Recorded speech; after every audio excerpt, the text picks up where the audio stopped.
Here. Joe Denny. Here. Echo. Here. Callis. Here. Lee. Here. Hicks. Here. Bradshaw. Here. Myers. Gabriel. Here. Woolley. Here.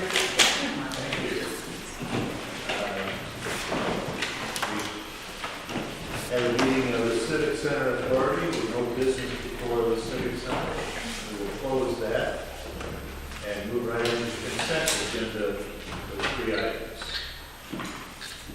We've had a chance to peruse that. That's a move. A motion by Callis, Second. second by Don Hicks. Roll call, please. Barr. Yes. Joe Denny. Yes. Echo. Yes. Callis. Yes. Lee. Yes. Hicks. Yes. Bradshaw. Yes. Myers. Yes. Gabriel. Yes. Woolley. Yes. Moving to the regular agenda, I think we have talked with Chief Campbell for a few minutes.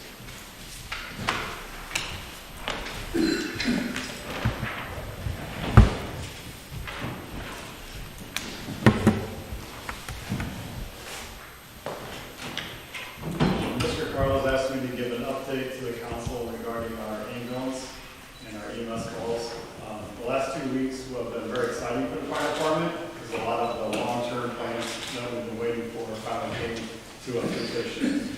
So one of the first things that we've been waiting on for a month and a half was our actual physical EMS license that states that we are ALS level.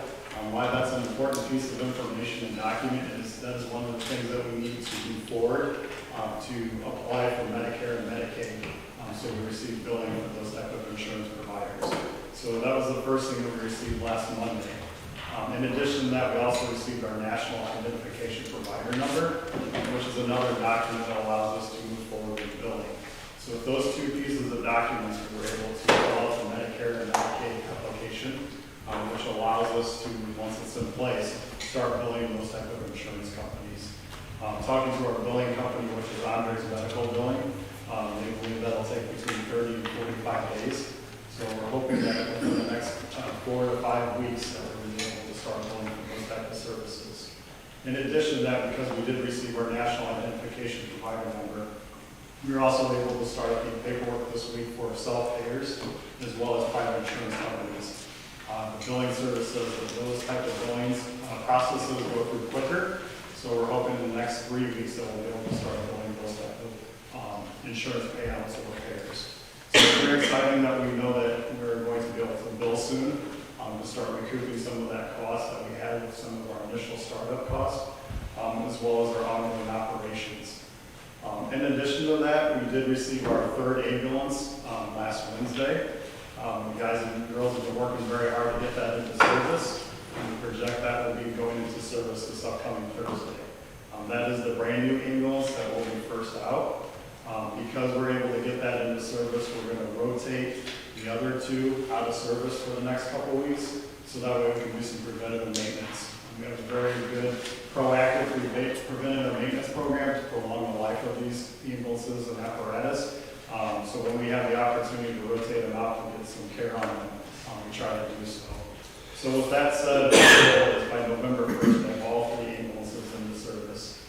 That plays a big factor. I'll talk about it a little bit when we give the statistics. But this 3rd ambulance is really key for us moving forward, providing a continued service for not only our community, but our partners, which would be Mutual Aid and Hospital.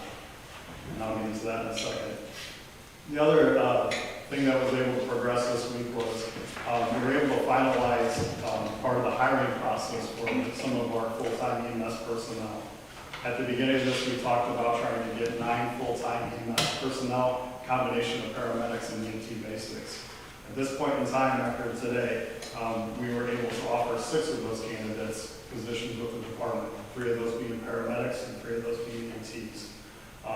Those 6 were actually people that currently work for us part-time. So we knew them very well over the past couple of months. They're very excited. It's a big deal for them to receive this offer, and they will begin their full-time career with the Pontiac Fire Department next Monday. So very excited for those individuals.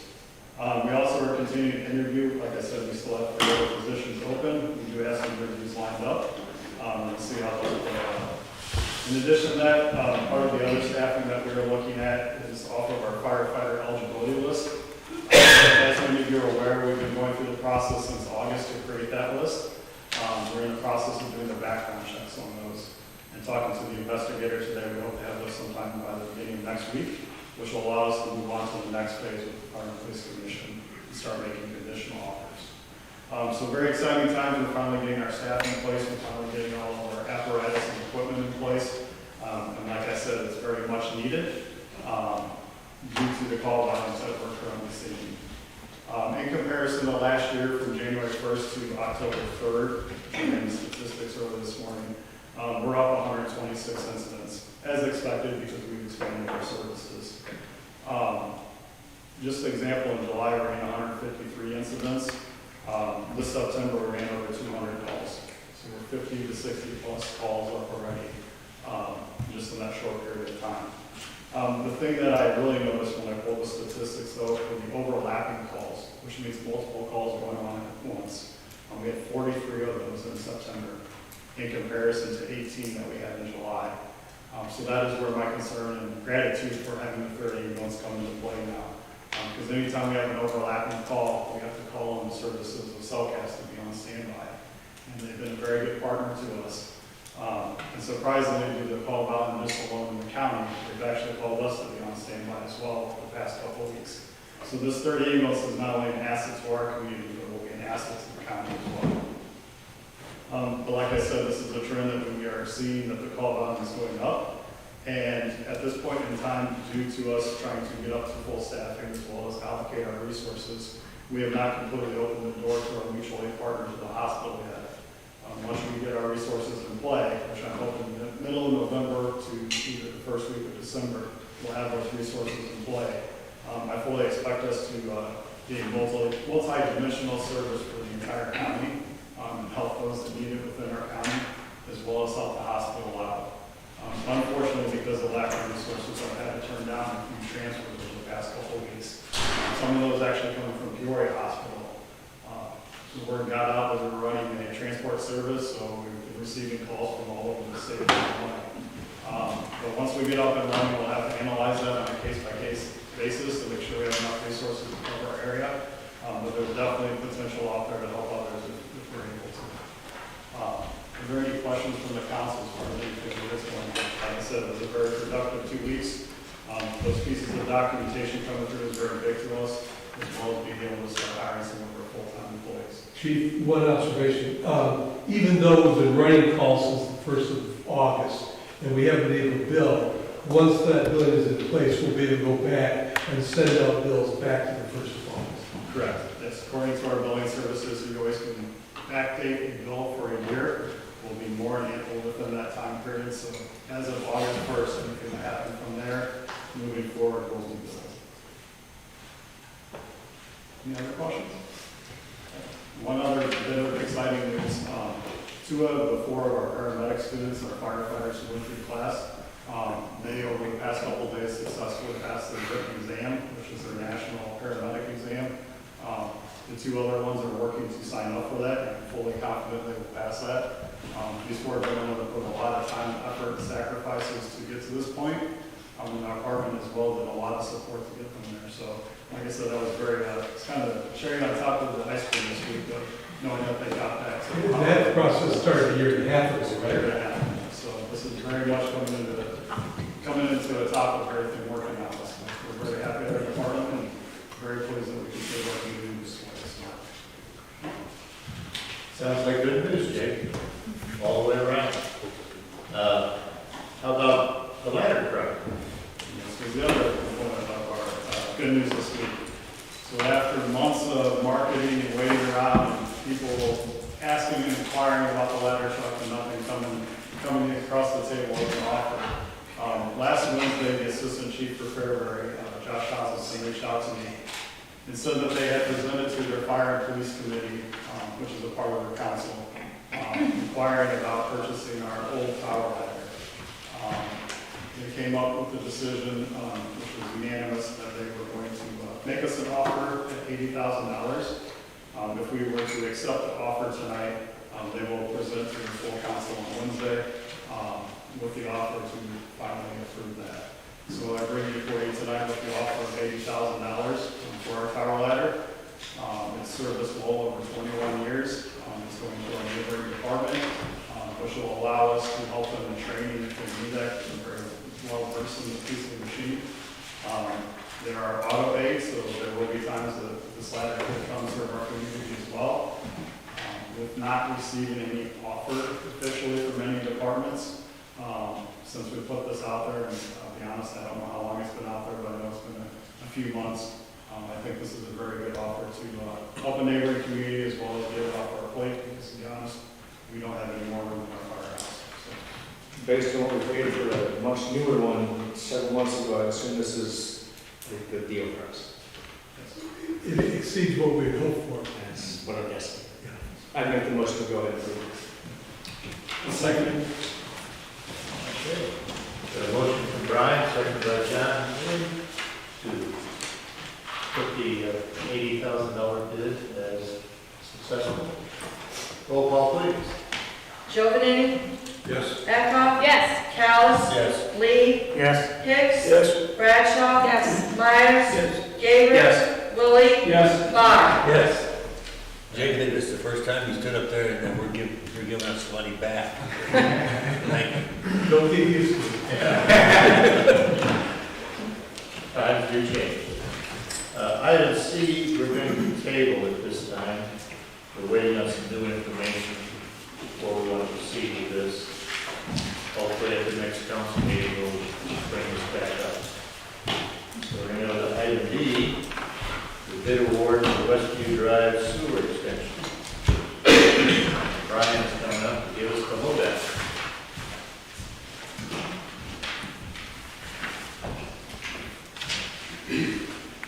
Last week, we opened bids for the Westfield Drive sewer extension. If you remember, the sewer will run along the east side behind the homes on Westfield Drive. We also added that it will run down 116 to the west to pick up some of those businesses and the church that's out there. We had 3 bidders. Toby's Construction was the low bidder, and they were at $289,573. And would recommend that we award this to Toby's Construction. Our plan would be to have this constructed in November. We still have to wait for the Illinois EPA permit for construction, so it would be contingent on approval of the EPA for that permit. Any questions for Brian?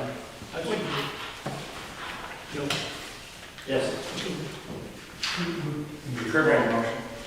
Made a motion. A second then? I'll second. Seconded. What's your time frame on this? Well, we're hoping that we can start in November, and we would then proceed with the portion on the golf course first, have that completed probably by December, and then let that settle out, and then do our surface restoration in the spring as soon as we could. It's off to the west side of hole, what is that? 3. So minimal disruption to the course, we think. Of course, this is contingent on the EPA providing a permit in a timely manner, which we don't see that as being a major issue. What was your expectation of the cost? This is in line with the cost. Initially, we didn't have the work anticipated on 116, and we figured about $150,000 for the work along Westview. We just about doubled the work that's going to be here, so we're within that. We figured probably about $300,000 with the total. So we're a little bit under that now. Jake has been communicating with the property owners, we're getting a good response for connections, and so it's moving along. Okay, we have a motion and a second. Any other questions? If not, roll call please. Echo. Yes. Callis. Yes. Lee. Yes. Hicks. Yes. Bradshaw. Yes. Myers. Yes. Gabriel. Yes. Willie. Yes. Mar. Yes. Giovanni.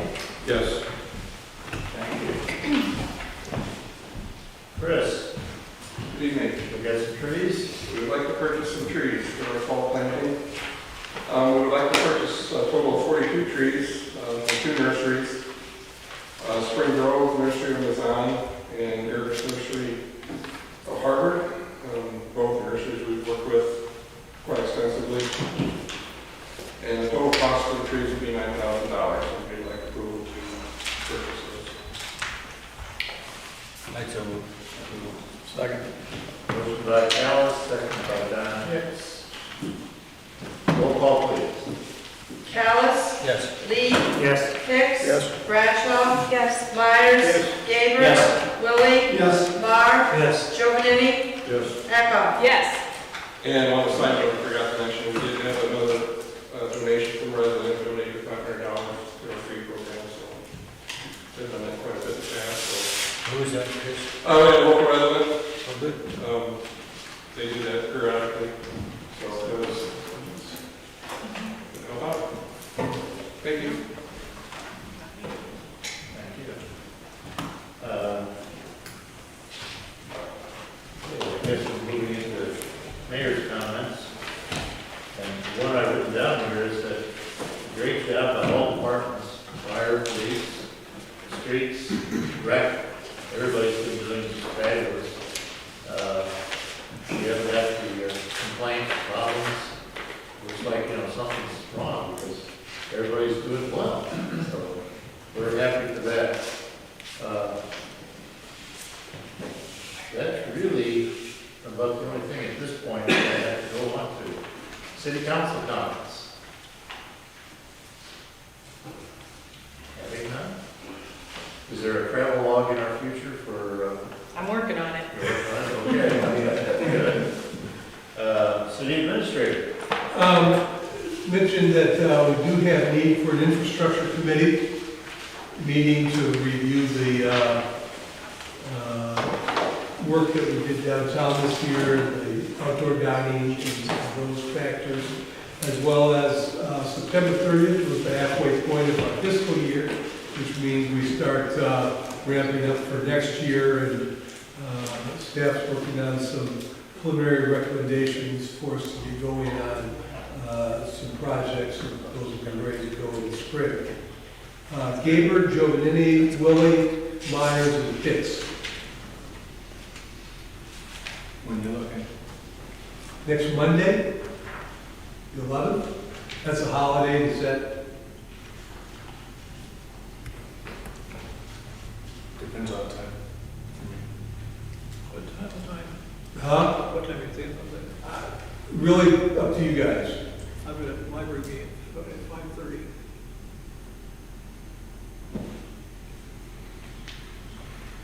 Frank, what's good for you?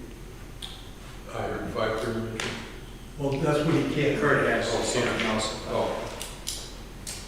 Anytime after 4:30.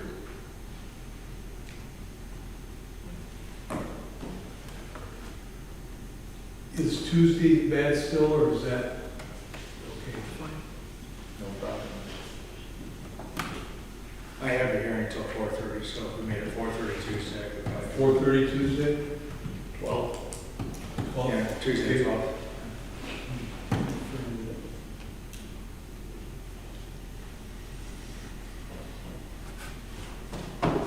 Okay. Anything else?